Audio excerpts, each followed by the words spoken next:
સુરત વરાછાની પ્રાથમિક શાળાના અંગ્રેજી માધ્યમના વિદ્યાર્થીઓને અન્યત્ર ખસેડવાના પાલિકાના નિર્ણયથી વાલીઓ અને વિદ્યાર્થીઓમાં ભારે રોષ જોવા મળ્યો હતો।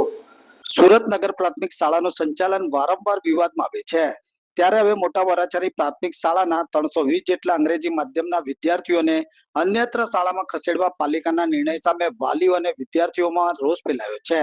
શાળા ક્રમાંક 354ના વિદ્યાર્થીઓને શાળા ક્રમાંક 309માં સ્થળાંતર કરવાનો નિર્ણય પાલિકા દ્વારા લેવામાં આવ્યો હતો, જે નિર્ણય સામે વાલીઓ અને વિદ્યાર્થીઓનો વિરોધ જોવા મળ્યો હતો। સમગ્ર બાબતે વિદ્યાર્થીઓએ જ્યાં સુધી નિર્ણય પરત નહીં ખેંચાય ત્યાં સુધી શાળા પરિસરમાં બેસી રહેવા ચીમકી ઉચ્ચારી છે।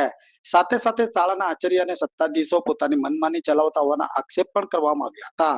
આ શાળાના વિદ્યાર્થી અન્ય શાળા દૂર હોવાથી વિરોધ નોંધાવ્યો હતો અને મીડિયા સમક્ષ પાલિકા પોતાનો નિર્ણય પરત લે તેવી માંગ પણ કરી હતી અને તાત્કાલિક શાળા નંબર 354માં જ વર્ગો ચાલુ રાખવા ઉગ્ર માંગણી કરી હતી।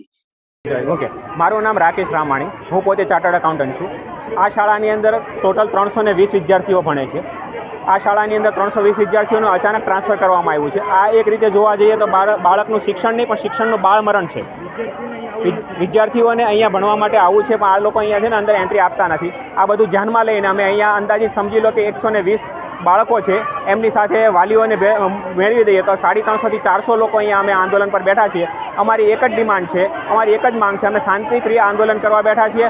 અમારા બાળકોની સ્કૂલ 354 તાપી મૈયા સ્કૂલ હતી, એની અંદર અમને બેસાડવામાં આવે, અમારે બીજું કંઈ જોતું નથી, અમારો કોઈ બીજો વિરોધ નથી। અને જ્યાં સુધી અમારી આ માંગ નહીં માનવામાં આવે ત્યાં સુધી 24 કલાક થાય ચાહે 48 કલાક થાય, અમે અહીંયા ધરણા પર બેસીશું। શું કારણ લાગી રહ્યું છે આ શિક્ષા જે શાખા છે ટ્રાન્સફર કરવાનું? હવે જો એવું કારણમાં તો એવું છે કે જે લોકોએ નિયમ પ્રમાણે આરટીઈ 2005ની કલમ સેક્શન 21-22 પ્રમાણે એસએમસી બનાવવામાં આવે છે, જેને કહેવાય છે સ્કૂલ મેનેજમેન્ટ કમિટી। હવે સ્કૂલ મેનેજમેન્ટ કમિટીની અંદર 75% વાલીઓની સંખ્યા હોય છે। વાલીઓ પાસે આ પ્રકારની સંમતિ લેવાની હોય છે, પણ આ લોકોએ કોઈ પણ પ્રકારની સંમતિ લીધી નથી વાલીઓ પાસે, અને એ લોકોએ અચાનક જ મનસ્વી નિર્ણય લઈ લીધો છે અને એ લોકોએ સ્કૂલ ટ્રાન્સફર કરવાનું નક્કી કર્યું છે। પણ અમને એવું લાગી રહ્યું છે કે જાણતા અજાણતા, અમારી પાસે પૂરતી માહિતી નથી, પણ કદાચ એવું બની શકે કે પ્રાઇવેટ ઇંગ્લિશ મીડિયમ સ્કૂલો હોય એમની આમાં કોઈ પણ પ્રકારની દખલગીરી હોવી જોઈએ।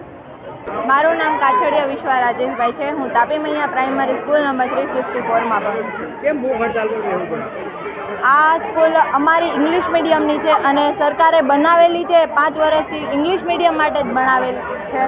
અને ત્યાં અમારે જે બીજી સ્કૂલ ટ્રાન્સફર કરવાની છે, ગુસાઈજી પ્રાથમિક શાળા 309, તો એ સ્કૂલ ગુજરાતી મીડિયમની છે, તો ગુજરાતી મીડિયમવાળા ત્યાં ગુજરાતીવાળાને ટ્રાન્સફર નથી કરતા ને ઇંગ્લિશ મીડિયમવાળા માટે કરેલી છે, તો ઇંગ્લિશ મીડિયમવાળાને ત્યાં ટ્રાન્સફર કરે છે।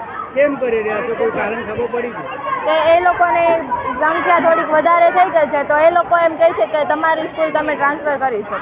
એણે આખી સ્કૂલ એની કરી લીધી કે તમે લોકો ત્યાં ટ્રાન્સફર થઈ જાઓ, હવે આ સ્કૂલમાં અમારે સંખ્યા વધી ગઈ છે એટલે તમારે લોકોને ત્યાં જવું પડશે। હિરલ રાબડિયા। કેમ અહીંયા હડતાલ પર બેસવું પડે?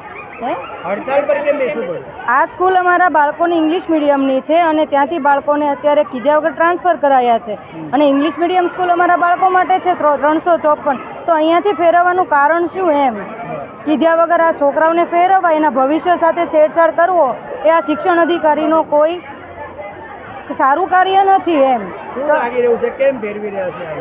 એ કારણ તો અમને ખ્યાલ જ નથી, કહ્યા વગર જ આ બધું ટ્રાન્સફર થયું છે, એટલે તો આ વાલી બધા ઉગ્ર થયા છે ને। હવે શું માંગ છે? અમારી માંગ એ છે, અમારા બાળકો 4-5 વર્ષથી જે આ સ્કૂલમાં ભણે છે તો એને અહીંયા જ રહેવા દો, એનું શિક્ષણ અહીંયા છે તો એમને અહીંયા રહેવા દો, એનું ભણતર પૂરું કરવા દો। શું કામ એનું ભવિષ્ય બગાડો છો?